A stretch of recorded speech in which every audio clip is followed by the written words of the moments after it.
para pemirsa televisi edukasi di seluruh penjuru tanah air. Mudah-mudahan Anda semua dalam keadaan sehat walafiat. Senang sekali kita bisa kembali bertemu dalam siaran Diklat Jarak Jauh yang diselenggarakan oleh Pusat Pendidikan dan Latihan Tenaga Teknis Keagamaan Departemen Agama Republik Indonesia. Pemirsa, hari ini kita akan membahas tentang modul Diklat Jarak Jauh tingkat dasar untuk guru bahasa Inggris Madrasah Tsanawiyah. Dan sebagai narasumber kita selama 1 jam ke depan, kita akan didampingi oleh Ibu Dr. Anda Hajah Siti Nurhayati. Selamat datang di studio televisi edukasi, Ibu. Ya, selamat siang Pak Ginia, selamat siang pemirsa televisi edukasi di seluruh wilayah Indonesia. Nice to see you. Very nice to see you too, Ibu.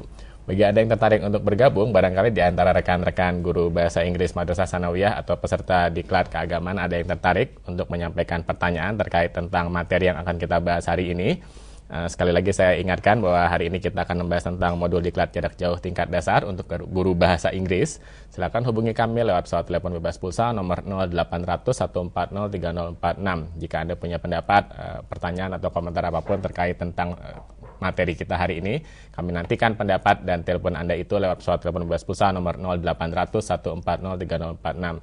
Akan kami teruskan pertanyaan Anda itu kepada narasumber kami hari ini, Ibu Dr. Anda Hajah Siti Nurhayati. Saya segera bergabung dengan Bu Nur, narasumber kita hari ini. Prior to starting our program today, it seems to me that you have already prepared the materials which contains of so many modules. Yeah, would you kindly provide us some explanation? Yeah, what is actually the substance of your material today? Okay, thank you.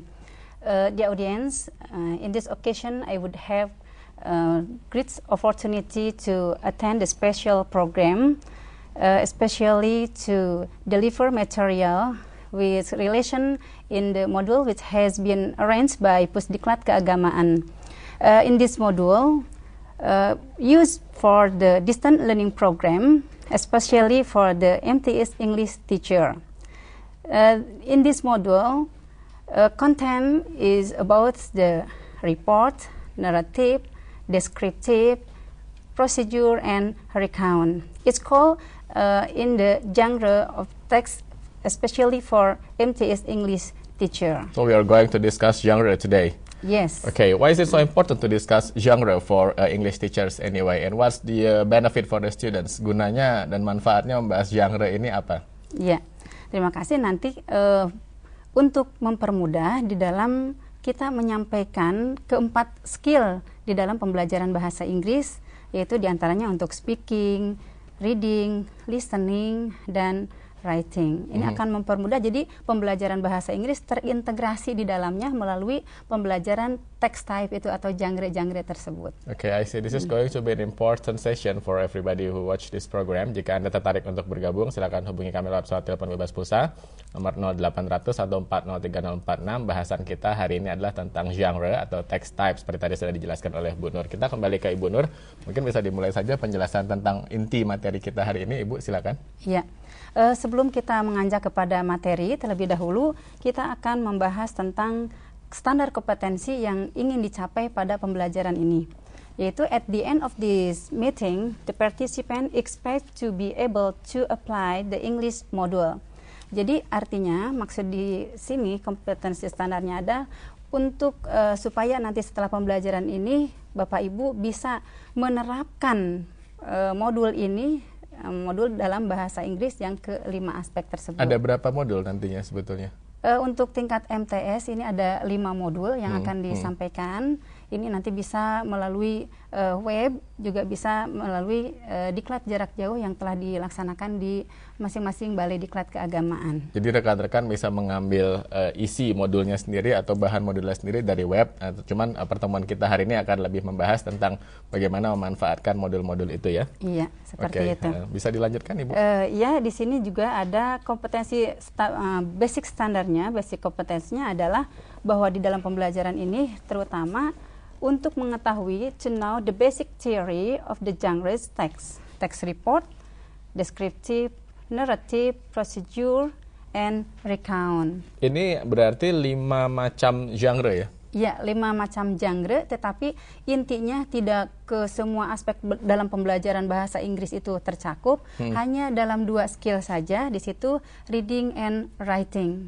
Jadi untuk materi listening dan speakingnya nanti di dalam modul berikutnya. Seperti berarti itu. Masih berlanjut lagi? Iya, seperti.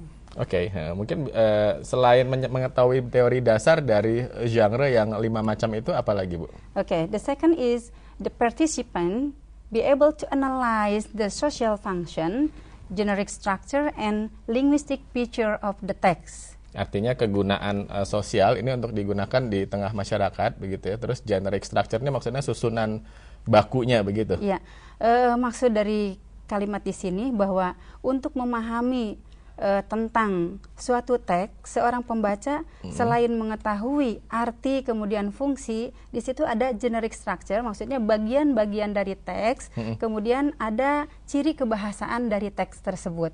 Kita akan dengan ciri bahasa dan yang disebutkan barusan itu, kita akan lebih mudah memahami dari teks tersebut. Ini termasuk teks apa gitu. Ini bisa dikuasai kemahiran ini setelah mengikuti sesi tatap muka kita kali ini ya berarti? Iya, insya Allah bisa kalau Bapak Ibu menyimaknya dengan sungguh-sungguh. Okay. Bagaimana cara mengklasifikasikan, mengidentifikasi dari masing-masing teks tersebut. Saya juga akan ikut menyimak dengan sungguh-sungguh. Mungkin bisa dijelaskan berikutnya tentang muatan genre-nya sendiri atau text type-nya sendiri? Iya.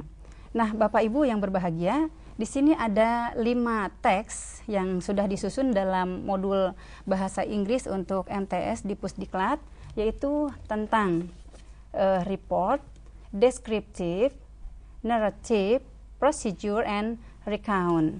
Kelima ini yang tadi disebutkan membahas tentang 2 aspek saja. Kita bahas satu persatu bagaimana cara mengidentifikasi supaya Bapak Ibu paham sekali bagaimana membedakan antara satu teks yang satu dengan teks yang lain.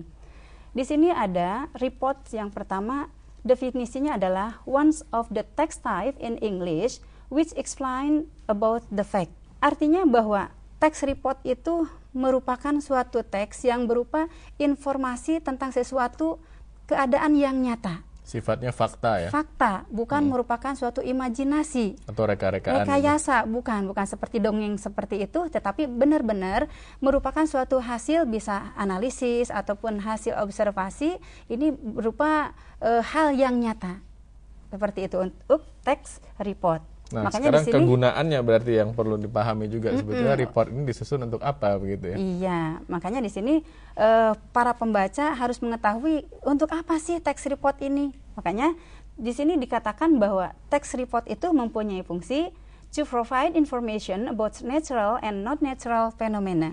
Artinya bahwa teks report ini menunjukkan suatu informasi tentang hal yang alami dan bukan alami. Artinya bisa juga untuk menggambarkan sosial, ilmu pengetahuan, ataupun makhluk hidup seperti itu. Tapi yang sifatnya nyata. Okay. Nah,